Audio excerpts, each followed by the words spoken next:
जय संतोषी माता। प्रिय भक्तगणों, आज की कथा में है शुक्रवार की व्रत कथा। संतोष रखने से सुख मिलता है। श्रद्धा और नियम से पूजा करने पर मनोकामनाओं की पूर्ति होती है।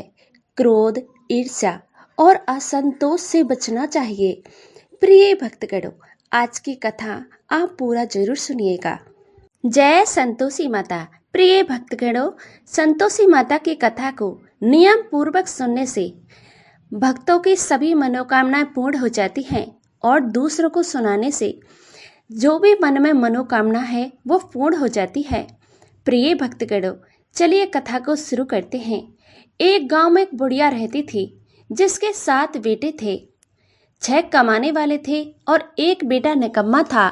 बुढ़िया माँ 6 पुत्रों का झूठा 7वें पुत्र को दे देती। 7वां पुत्र एक दिन अपनी पत्नी से बोला, देखो मेरी माता मुझ पर कितना प्रेम करती है। और वह बोली, क्यों नहीं जी, सबका झूठा बच्चा हो जो तुमको खिलाती है। वह बोला, जब तक मैं अपनी आंखों से ना देखूं मान नहीं सकता। पत्नी ने हंसकर कहा, देख लोगे तब तो मानोगे ना जी। कुछ दिनों के बाद में एक बड़ा त्योहार आया। घर में 7 प्रकार के भोजन और चूरमा के लड्डू बने। वह पत्नी की बात को जांचने के लिए सिर दर्द का बहाना बनाकर पतला कपड़ा सिर पर ओढ़कर रसोई घर पर जाकर सो गया और कपड़े में से सब कुछ देखता रहा। 6 भाई भोजन करने आए। उसने देखा माँ ने उनके लिए सुंदर सुंदर आसान बिछाए, 7 प्रकार की रसोई परोसी और आग्रह करके सबको खवाती रही और वह देखता रहा। 6 भाई भोजन कर कर उठ गए।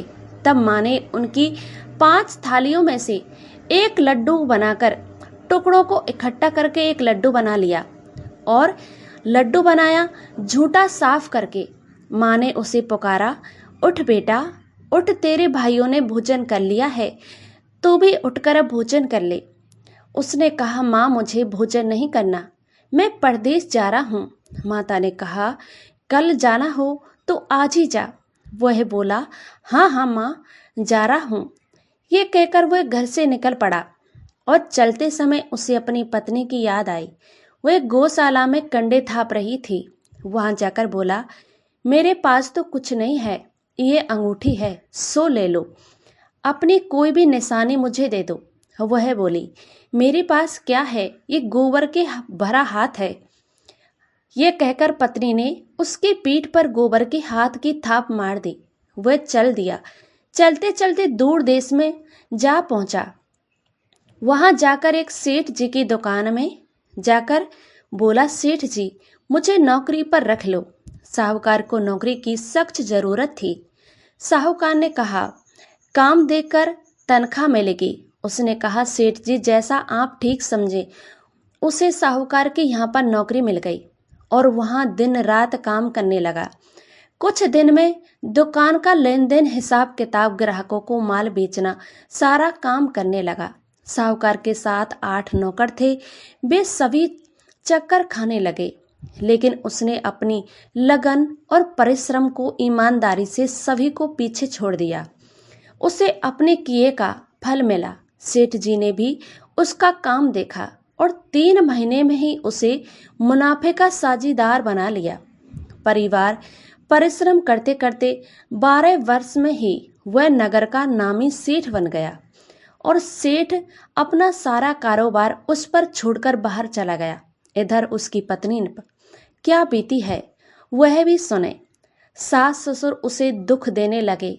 गृहस्थी का काम करवाकर उसे लकड़ी लेने जंगल में भेज देते। इस बीच घर की रोटियों के आटे से जो भूसी निकलती थी उसकी एक रोटी बनाकर रख दी जाती और फूटे नारियल में नरेले के पानी में दिया जाता था। इस तरह दिन बीतते रहे। एक दिन वह जंगल में लकड़ी लेने जा रही थी। तब उसे रास्ते में बहुत सी स्त्रियां संतोषी माता का व्रत करती दिखाई दी। ये सब वह खड़ी होकर और पूछने लगी, बहनों तुम किस देवता का व्रत करती हो और इसे करने से क्या फल मिलता है? इसके व्रत करने की क्या विधि है? यदि तुम अपने इस व्रत का विधान मुझे समझाकर कहोगी तो मैं तुम्हारा बड़ा एहसान मानूंगी। उनमें से एक स्त्री बोली, सुनो बहन, ये संतोषी माता का व्रत है। इसके करने से निर्धन को दरिद्रता को नाश होता है, लक्ष्मी आती है, मन का चिंताएं दूर होती हैं, मन को प्रसन्नता मिलती है, निपुति को पुत्र मिलता है, प्रीतम बाहर गया हो तो वो शीघ्र लौट आता है, कुंवारी कन्या अगर मन पसंद वर मिलता है, मुकदमा खत्म हो जाता है, कलह कलेश निपुणती हो, मुख शांति होती है, घर में धन जमा हो, धन जायदाद का लाभ होता है, तथा और भी मन में जो भी कुछ भी कामना होती है वो संतोषी माता की कृपा से पूर्ण हो जाती हैं। इसके संदेह ही नहीं है। तो वह पूछने लगी, ये व्रत कैसे किया जाता है, वह भी बताइए ना बहनों, बड़ी कृपा होगी आपकी।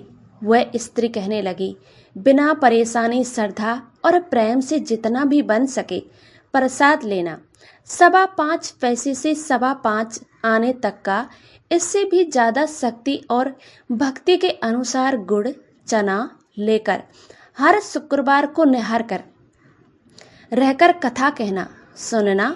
इसके ओम बीच में कब नहीं टूटे, लगातार नियम पालन के करना। सुनने वाला कोई ना मिले तो घी का दीपक जलाकर उसके आगे जल के पात्र को रख कथा कहना, परंतु नियम ना टूटे। जब तक कार्य सिद्ध ना हो नियम पालन करना, और कार्य सिद्ध हो जाने पर व्रत का उद्यापन करना। 3 मास में माता पूरा फल प्रदान करती है। यदि किसी के ग्रह खोटे हैं तब भी माता 1 वर्ष में अवश्य अनुकूलन प्रदान करती है। हर कार्य सिद्ध होने की उद्यापन करना चाहिए, बीच में नहीं। उद्यापन में कढ़ाई सेर आटे का खाजा तथा इसी अनुसार खीर तथा चने का साग बनाना। 8 बच्चों को भोजन कराना। जहाँ तक मिले देवर जेठ भाई बंधु कुटुंब के लड़के लेना, ना मिले तो रिश्तेदार और पड़ोसियों के लड़के बुलाना, उन्हें भोजन कराना, यथाशक्ति दक्षिणा दे देना। माता का नियम पूरा करना, ध्यान रखना उस दिन घर में कोई खटाई ना खाए। और सुन, वह भी वहाँ से चल दी। लकड़ी के बीच में जो बोझ को बेच दिया और पैसों में गुड़ चना ले माता के व्रत की तैयारी करने लगी।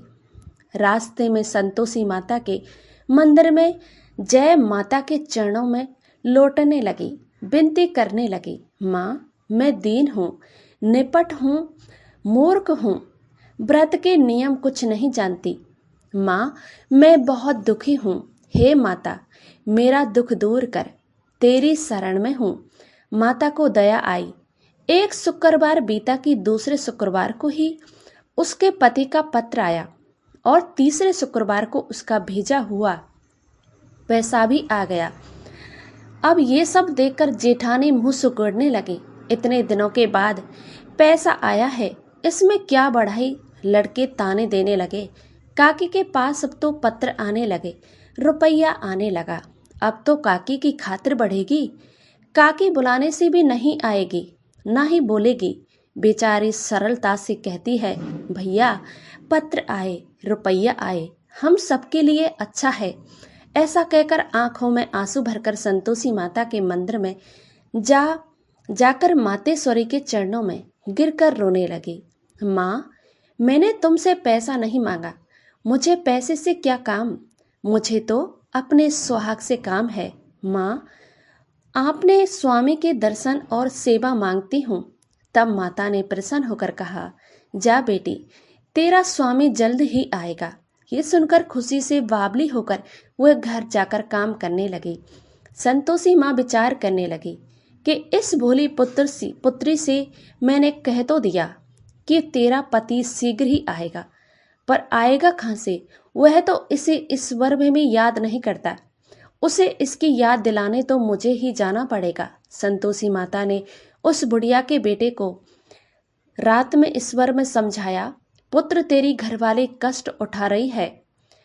ये बोला, हाँ माता ये तो मुझे भी मालूम है, परंतु क्या करूं, ये कब कैसे जाऊं, परदेश की बात है, लेन देन का सारा हिसाब किताब है। कोई जाने का रास्ता नजर ही नहीं आता। आप ही कोई राह दिखाइए। माँ, कैसे जाऊं? माँ कहने लगी। सवेरे नहा धोकर संतोषी माता का नाम ले, घी का दीपक जला, दंडवत और दुकान पर जा बैठना।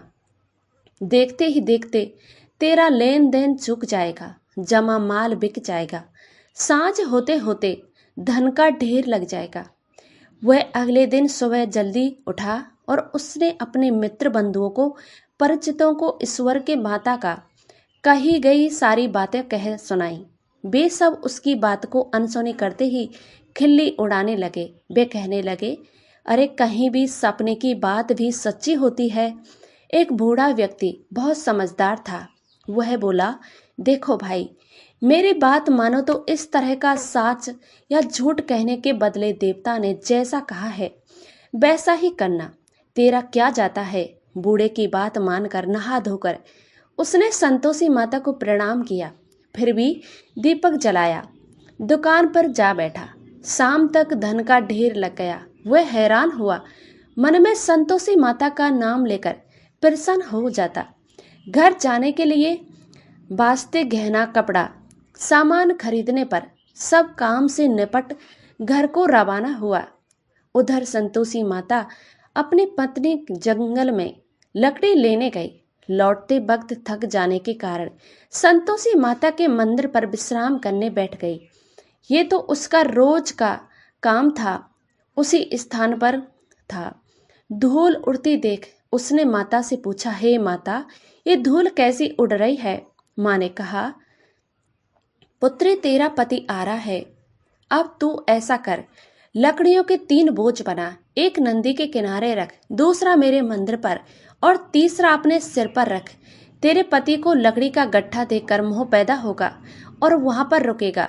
नाश्ता पानी बनाकर खाकर माँ से मिलने आएगा। तो लकड़ी का बोझ उठा जाना, बीच चौक में गड्ढा डालकर 3 आवाजें जोर से लगाना, लो सासू जी, लकड़ियों का गट्ठा लो, भूसी की रोटी दो, नारियल के खप्पुरे में पानी दो। आज कौन मेहमान आया है? संतोषी माँ की बात को सुनकर वह बहुत अच्छा माँ कहकर प्रसन्न मन से लकड़ियों के 3 बोझ बनाकर लाई। एक नंदी के किनारे तट पर और दूसरा माता के मंदिर पर रखा। इतने में ही मुसाफिर वहां आ पहुंचा। सूखी लकड़ी को देखकर उसके मन में इच्छा हुई कि अब यहीं पर विश्राम कर लें और भोजन बनाकर खा पीकर गांव चले। इस प्रकार से भोजन बनाकर विश्राम कर वह अपने गांव में आ गया। उसी समय बहू सिर पर लकड़ी का गट्ठा लिए आई। उसने गट्ठा को आंगन में डाल जोर से 3 आवाजें दी, लो सासू जी, लकड़ी का गट्ठा लो, भूसी की रोटी दो, नारियल के खोपर में पानी दो। आज कौन सा ऐसा मेहमान आया है? यह सुनकर सास ने अपने दिए हुए कष्टों को भुलाने के लिए कहा, बहू, तू ऐसा क्यों कहती है? तेरा मालिक ही तो आया है। बैठ, मीठा भात खाकर कपड़े गहने पहन। पत्नी की आवाज सुनकर उसका स्वामी बाहर आया और उसके हाथ में पहनी हुई अंगूठी देखकर व्याकुल हो गया। उसने माँ से पूछा, माँ, ये कौन है? माँ बोली, बेटा, ये तेरी पत्नी है। आज 12 वर्ष हो गए हैं जब से तू गया है। भटकती फिरती, काम काज कुछ करती नहीं, 4 समय आकर खा जाती है और अब तुझे देखकर भूसी की रोटी और नारियल के खोपरे में पानी मांगती है। वह बोला, माँ, मैंने इसे भी देखा और आपको भी, तुम्हें भी देखा है। मुझे दूसरे घर की चाबी दे दो, मैं उसमें रहूंगा। ठीक है बेटा, जैसी तेरी मर्जी। ये कहकर माँ ने चाबी का गुच्छा बेटे के सामने रख दिया। उसने दूसरे का घर को खोलकर सारा सामान जमाया। एक ही दिन में वहां राजा के महल जैसा ठाट बाट बन गया। अब क्या था, वह सुख भोग कर लगी। अगला शुक्रवार उसने अपने पति से कहा, मुझे संतोषी माता का उद्यापन करना है जी। पति बोला, बहुत अच्छा है, खुशी से कर लो। वह उद्यापन की तैयारी करने लगी। सेठ के लड़कों को भोजन के लिए कहने गई। उन्होंने मंजूर किया, परंतु पीछे से जेठानी ने अपने बच्चों को सिखलाया, देखो रे, भोजन के समय कुछ सभी लोग तुम खटाई मांगना, जिससे उसका अध्यापन पूरा ना हो सके। लड़के भोजन करने आए, खीर पेट भरकर खाई, परंतु ये बात आते ही कहने लगे, हमें कुछ खटाई खाने को दो, खीर खाना है हमें, हमें नहीं देखकर अनुरुचि होती है। लड़के उठ खड़े हुए और बोले, पैसे लाओ। भोली बहू कुछ जानती ना थी, उसने उन्हें पैसे दिए। लड़कों ने बाजार जाकर पैसों से इमली खरीदी और खाई। ये सब देखकर बहू माता जी ने कोप किया। राजा के दूत उसके पति को पकड़ ले गए। अब कुछ मालूम जाएगा। जेठानी बोली, अब सब कुछ मालूम हो जाएगा जब जेल की रोटी खाएगा। बहू से ये वचन सहन नहीं हुए और वह संतोषी माता के मंदिर में गई और कहने लगी, माता तुमने ये क्या किया, हंसाकर मुझे क्यों रुलाया। माता बोली, पुत्री तूने मेरा व्रत भंग किया है, इतनी जल्दी सब कुछ बातें भूल कैसे गई। माता बोली, भूली तो नहीं हूँ, कुछ अपराध किया है, मुझे तो लड़कों ने भूल में डाल दिया, मुझे क्षमा करो। माँ बोली, ऐसी भूल भी कहीं होती है। ये बोली, अब कोई भूल नहीं होगी, अब बताओ मेरे पति कैसे आएंगे। माँ बोली, पुत्री जा, तेरा पति तुझे रास्ते में ही मिलेगा। ये मंदिर निकलकर बाहर आई तो रास्ते में उसे अपना पति आता हुआ मिला। उसने पूछा, कहाँ गए थे। वह बोला, इतना धन जो कमाया है उसका टेस्ट में राजा को देने गया था।